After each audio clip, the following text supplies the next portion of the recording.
So making this record is a special privilege, and I'll do my best in this short space of time to pass along to you a distillation of more than 20 years of research on why some people seem to do so well in life while others do not. This information has changed my life, and the lives of thousands of others who have made the same discovery, and I sincerely hope it will have a happy and profitable effect upon yours. I hope that whenever you listen to this record, you will do so with a notebook handy. We seem to forget the spoken word quickly, and only by repeated playings in the home, without distractions, can this information become a permanent part of your way of life. To begin, I would like you to remember this. Successful people are not people without problems. They have, as a rule, just as many problems and largely the same kind as everyone else. The difference is that they learn to solve their problems. Successful living is nothing more than the ability to solve successfully the problems which are as much a part of living as breathing. The degree of our success will be determined by the extent to which we can solve our problems. So now that we've defined the problem, let me make this statement. If you can tell me what you want, I can tell you how to get it. The problem with the great majority of individuals is not with their ability to achieve their goals in life, but rather with the failure to understand two factors vital to successful living. The first is to make the decision as to what it is we want enough to give it most of our attention until it's been achieved, and to clearly define it. And the second is to fully understand that we have the ability to achieve this goal or we wouldn't want it in the first place.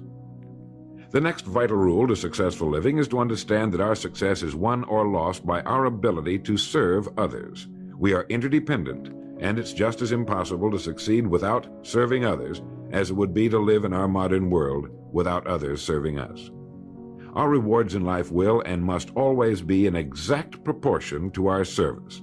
It is the misunderstanding of this single law which, in my mind, is responsible for fully 90% of the frustration and discontent we see around us. In your mind's eye, get a picture of a giant apothecary scale, the kind with the cross-arm from which hang two large bowls on chains. One of the bowls is marked rewards, the other service. These bowls will always be in perfect balance. Now, a lot of people don't like this law, if they're even aware of it, but not liking a law does nothing to change it. The basic laws of nature and economics are unchanging. If we're out of step with them, we are, as Thomas Huxley put it, checkmated, without haste, but without remorse. But to those who know and work with the laws, he said, they are paid with the overflowing sort of generosity with which the strong delight in strength.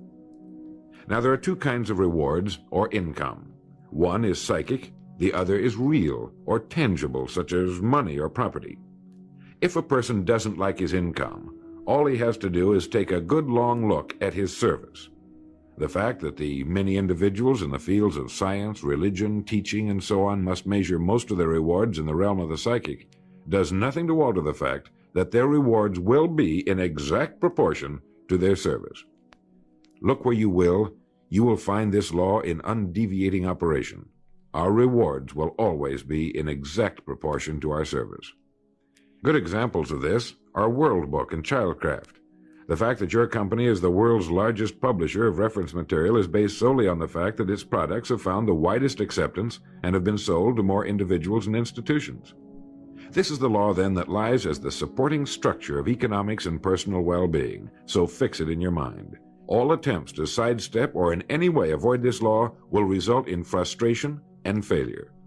So this brings up the question, if what I want is more than I now have, how can I increase my service in order to earn it?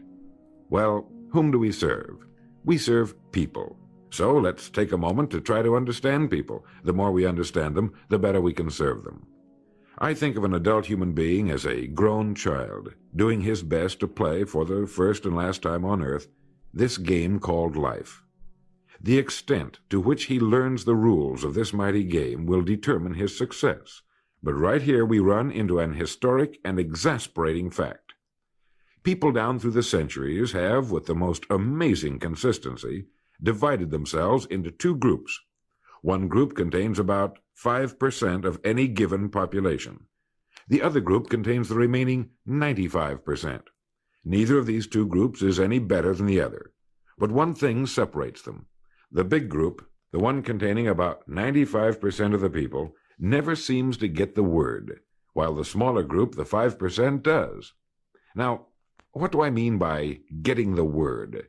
I mean about 95% of the people never quite understand, emotionally or intellectually, that we as individuals control, to an altogether unsuspected extent, our lives here on earth. That each one of us is the architect of the structure fashioned by our years. You see, all of us want the same things, but only about 5% figures out how to get them.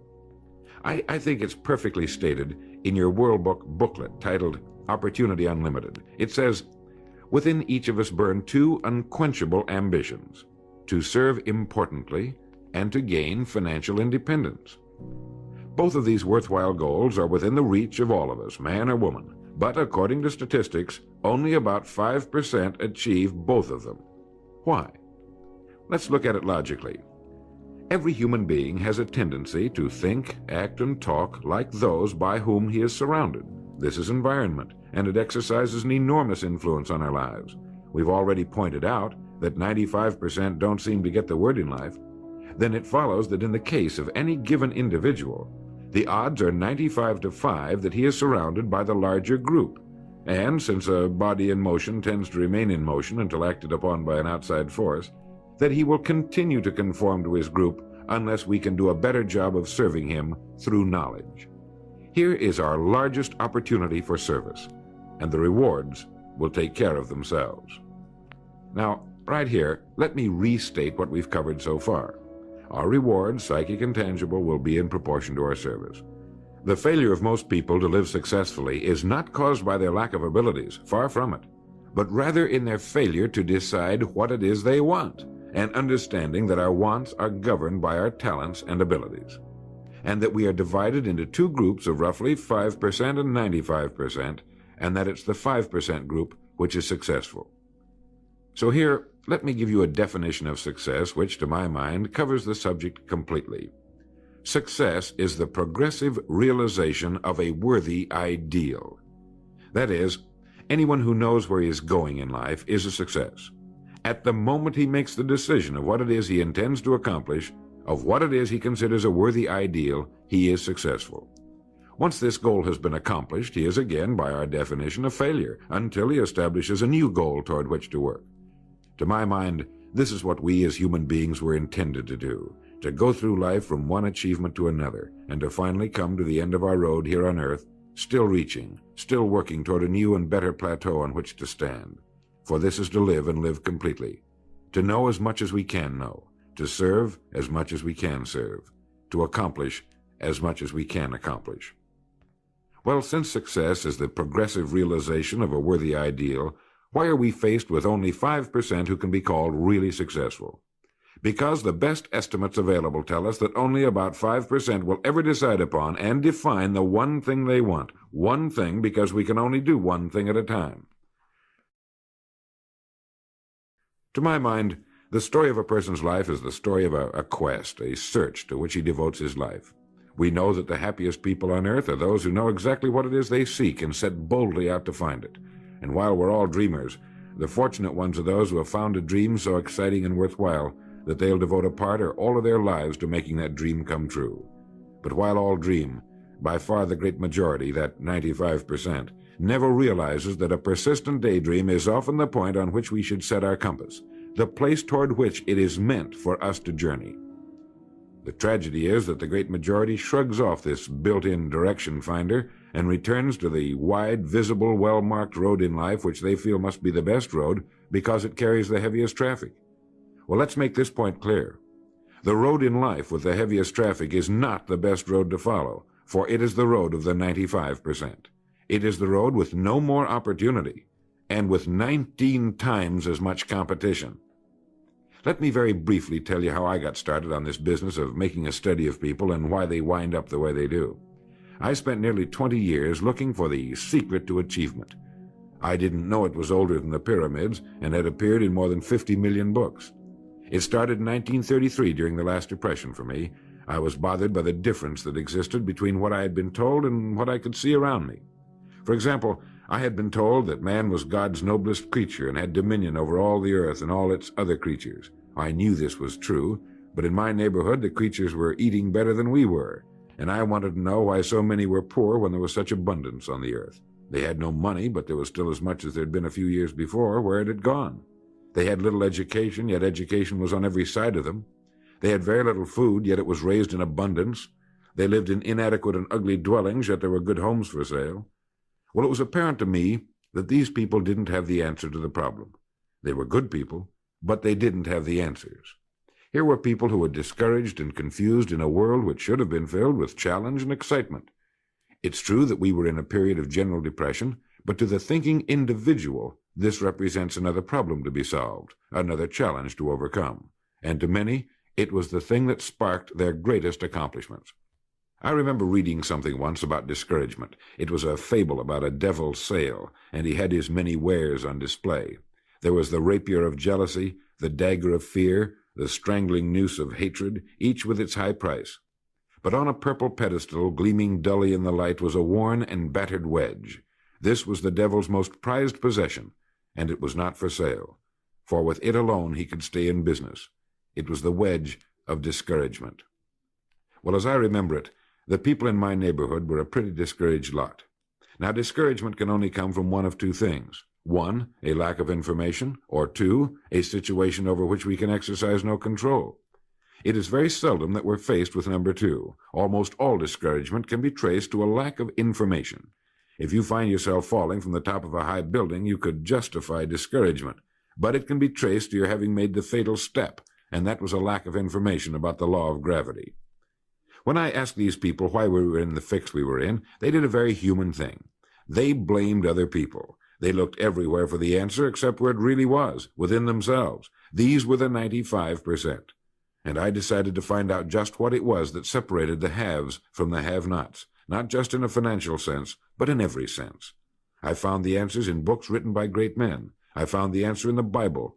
Why didn't these people of whom I speak know the answers? They didn't read good books. They didn't read the Bible. Everyone owned one because it was fashionable, like a set of Shakespeare, but they didn't read that either. They were discouraged because they lacked information. They didn't know the rules of this game called life, and they had been checkmated, without haste, but without remorse. They didn't realize that without a goal, an aiming point, we're without purpose or direction. They clung together, feeling somehow that there was safety in numbers, without realizing that in this case, just the opposite is true. They didn't know that if we conform to the big group, the odds are 95-5 that we'll miss the boat in life in almost every vital and important aspect of living. To prove this, you need only take a look at human history. Of all the billions of human beings who've lived on Earth, all great advances, all great ideas have come from just a handful, a few thousand out of billions. Now, how have the people as a group reacted to the great ideas? Every great leader and thinker, from Socrates to the Wright brothers, has been scorned, ridiculed, poisoned, imprisoned, stoned, pilloried, burned at the stake, or crucified. Mankind as a group has made a consistently grisly game of tormenting his saviors. Why? Lack of information, lack of knowledge. It comes from following the wrong crowd. What can we learn from all this as individuals? Two things. One, to amount to anything as individuals, we've got to be individuals. We've got to have individual goals, individual thinking, individual action. And two, we must never conform to the great mass of people. We must love them, help them, for our joy and success will be determined by the extent to which we serve them. But we must never lose our individuality and identity by permitting ourselves to be submerged in this suffocating sea of indirection and purposelessness.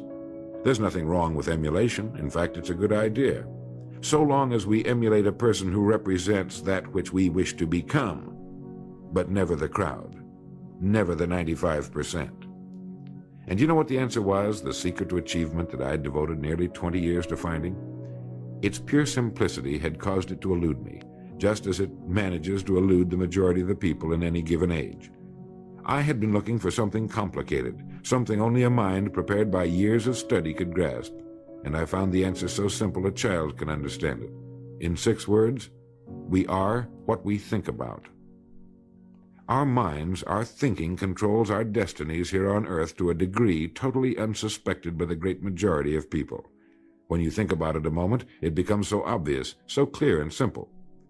Well then, if we become what we think about, and if we can control our minds, we can pretty well tell our own future. And that's the point I want to make. That's what I meant when I said earlier that each one of us is the architect of the structure fashioned by our years. This means that if we're confused about what we wish to become or accomplish, our lives, our environment will mirror that confusion. It also means that if we know what it is we seek, that it must be accomplished. Barring an act of God or a catastrophe over which we have no control, we as individuals can call our own shots for the rest of our lives. We can know what it means to go through life from one success to another, to play life according to the rules and reap the rewards. We can know what it means to have peace of mind and live calm, cheerful, successful lives. You are at this moment the sum total of your thoughts to this point, for there is nothing else you can be. And 5 years from now, you can be and have anything you set your entire mind and heart upon. Turn this record over now, and let me tell you of a way you can use this law to accomplish more in 5 years than the average person does in 40. Succeeding in life has always been a matter of doing that which the great majority does not do. Now let's keep this in mind as we get into this business of goals. It isn't that I want to make an invidious comparison between the 5% and the 95%, not at all. That's just the way it is, and if we don't recognize it, it will be to our cost. At the beginning of this record, I made the statement, if you can tell me what you want, I can tell you how to get it. You see, the trick is not in achieving our goals, it is in establishing them. A ship would never leave a harbor if it did not have a destination. An industrial plant would never open its gates if it did not have a product or a purpose. Football would not be played without goalposts, nor would baseball without a home plate. Every business operates for a purpose. Every game has a reason. Getting back to the analogy of our ship, if you were to climb to the navigation bridge and ask the captain the name and location of his next port of call, he would tell you immediately. There's not the slightest doubt in his mind. Can you tell anyone your destination just as quickly and in one sentence? The captain of the ship knows that he can arrive at only one port at a time. He knows that it's impossible to arrive at two. Do you know that? He also knows that his destination will be invisible for fully 99% of his voyage, but he knows it's there, and that he'll reach it, barring an unforeseen catastrophe, if he will just keep doing certain things a certain way every day. One fine morning his destination will appear on the horizon. He'll sail into port, his voyage successfully completed. When his business has been accomplished, he'll then sail to another predetermined port of call, and this will take him and his ship from one success to another for the rest of both of their lives. By understanding that he can reach only one port at a time, the owner of a ship can, in the short space of a very few years, reach hundreds of ports successfully. There'll be problems, lots of them, but they'll be solved, and the ship will steam its solitary course over the deep oceans of the world, devoting its life to accomplishing its mission and contributing its share to the welfare and economy of the world. Men and women who follow this sensible, obvious, and meaningful way of life will do the same. But the paradox is that most are like ships without rudders. They're subject to the whims of wind and tide. And while they hope they'll one day arrive in a rich and bustling port, you and I know that for every narrow harbor entrance, there's 1,000 miles of treacherous and rocky coastline. The chances of their just drifting into port are 1,000 to 1 against them. These are the unfortunate people who, not knowing the rules, believe that circumstance controls our lives. They believe in luck and superstitions, fate, the breaks. They believe that success comes as the result of who you know, not what you know. And while they cling to their false alibis, life passes them by, for the rules of life are just, and they are checkmated, without haste, but without remorse. Now, what about you? Remembering that the definition of success is the progressive realization of a worthy ideal, what's the ideal toward which you are working, now, today, yesterday, and tomorrow? Can you write it in one sentence? Is your goal sharply and clearly defined? Now, for a moment, let's return to the message in your booklet, Opportunity Unlimited. It reads, "Within each of us burn two unquenchable ambitions, to serve importantly and to gain financial independence." The first of these two desirable goals you've already achieved by being in the World Book Childcraft Organization. Now let's take a look at the second ambition, financial independence. I mentioned on the first side of this record that I could tell you how you could be and have anything you set your mind on in 5 years. To better understand this, you must examine one of the most overlooked facts in the world. It is that every job, no matter what it may be, holds somewhere within itself the key to everything we want in life, the key to greatness. But we must look for it, and we must think. Since only about 5% make the grade, we must place ourselves in this percentage group. We can do this by making 2 decisions. The first is to decide once and for all that this is what you're going to do for a living, that this is going to be your career, since its opportunities are unlimited and it's constantly growing with our dynamic economy and our exploding population. In the past 13 years, World Book sales have increased 800%, and even this enormous volume is expected to double in the next 5 years or less. I think you can easily see that by being in this business now, your future is unlimited in this organization, both from a career and economic standpoint. It is being undecided, uncommitted about what we're going to do that keeps us from doing our best. We're working with one hand and looking around with the other. As a result, we do neither satisfactorily. And remember, this work contains within it the road to greatness, the key to anything you want for yourself and your family. Hundreds of people have already proved this in the last few years, so make the decision once and for all. Once this has been made, you'll feel as though a weight has been lifted from your mind. Perhaps for the first time in your life, you'll know where you are in the world. You know you have a place where you can serve, where you're needed and respected, where what you're doing is important. Once this decision has been made, we come to the second. Decide to become a professional at your business. You see, we can either compete or create. If we compete with all the other people in our line of work, we must be willing to accept the same rewards. If that's what we want, fine. But if we want to become professionals at what we do, then we must create. And when we begin to do this, there's no limit to that which we can achieve. We hear a lot these days about a word called security. Everyone wants security, but not 1 in 10 can tell you what it is. Most people will tell you that security rests with a job. This is impossible. There is no such thing as a job that represents security. Anyone with a job can lose it for any one of 1,000 reasons at any time. Those people I saw back in 1933, demoralized and afraid, thought that a job represented security. And when it had been taken from them, they had lost everything. They found themselves lost in a world they didn't understand. No, a job cannot represent security. There is only one place on earth you can find security, and if it isn't there, it isn't anywhere. It's inside of a person, never outside.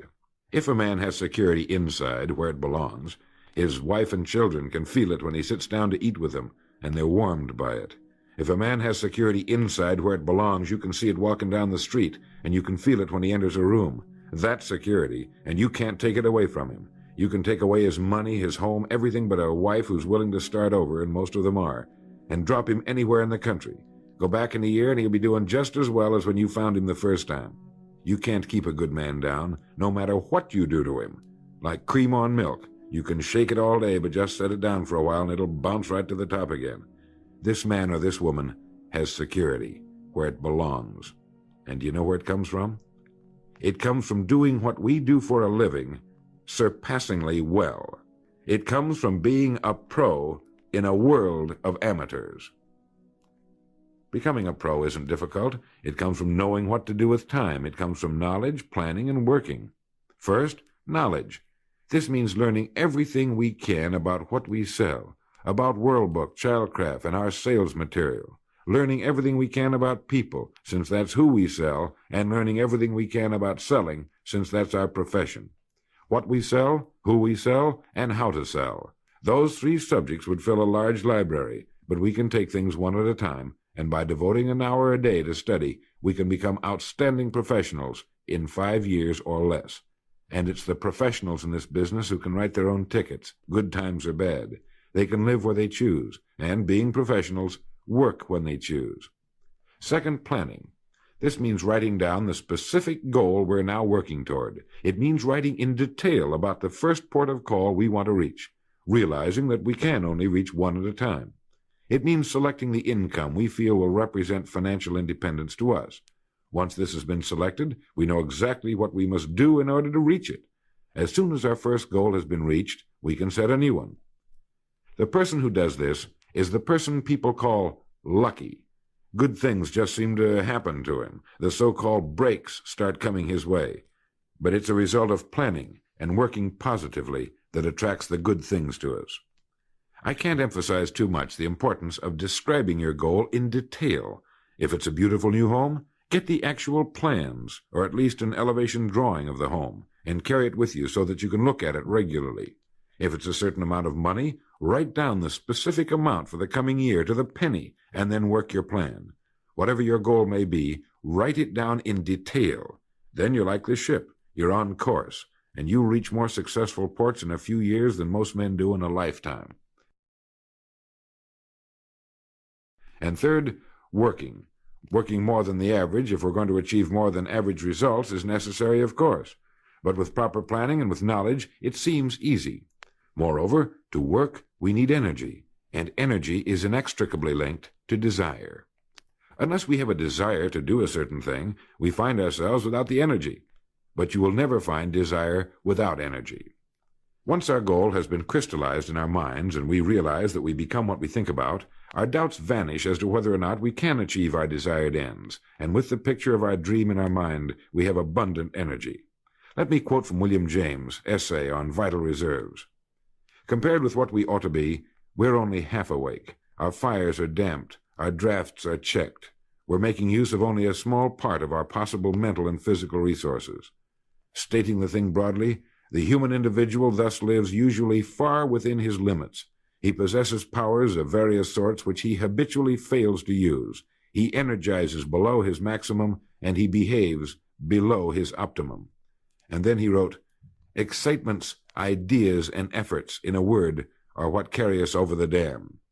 He goes on in this excellent essay to point out that we have deep reservoirs of abundant energy that we habitually fail to use, and that by pushing past the first false feeling of fatigue, we will find an exhilarating second wind that will take us to our goals. This is why in studying the lives of the world's great men and women, we find they seemed to be indefatigable. Work meant nothing to them, because what they were doing, where they were going, filled their entire worlds.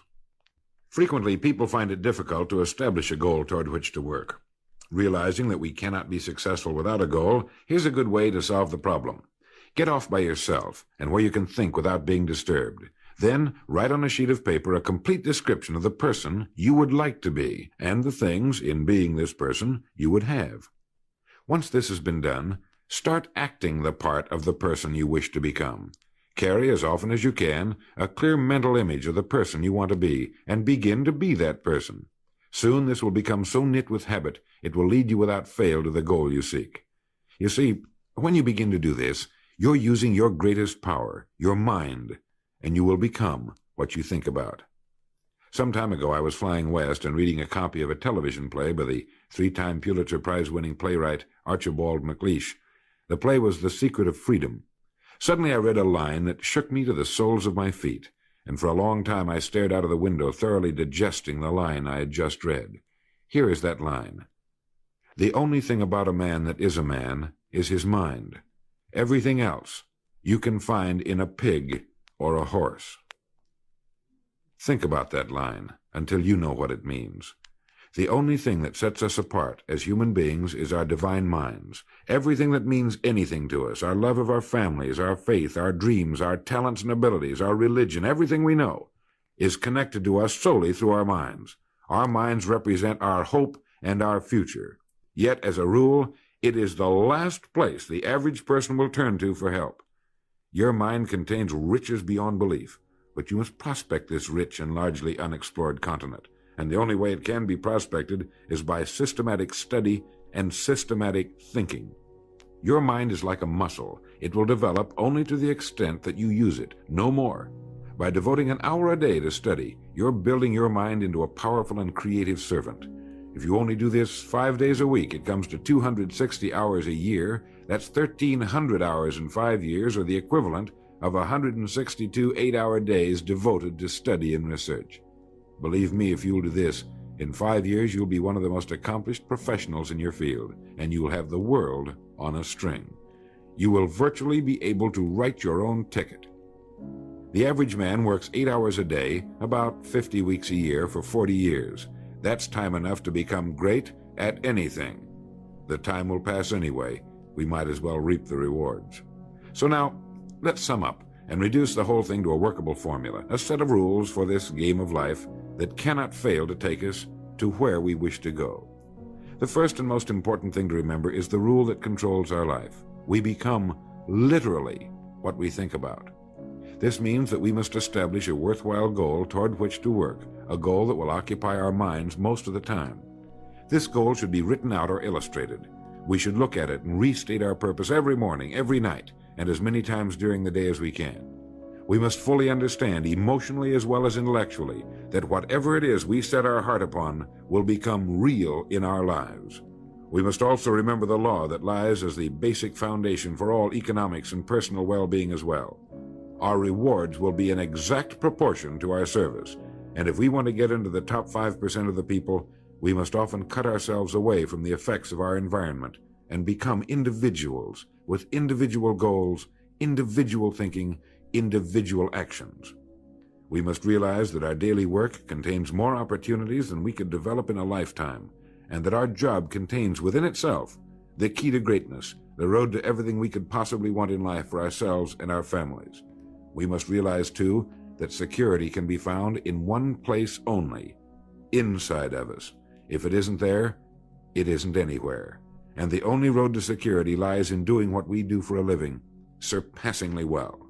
And lastly, that we must become professionals at what we do, and that becoming a pro involves knowledge, planning, and working. Knowledge of what we sell, who we sell, and selling. Planning by establishing the goal, which automatically establishes our work pattern. The great salesman is like the great golfer.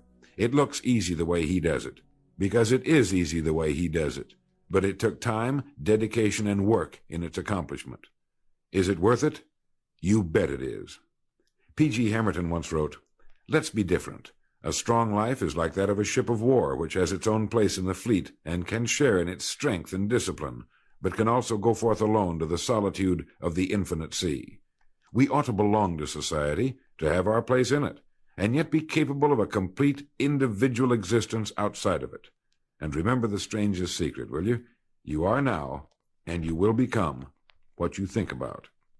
Thank you.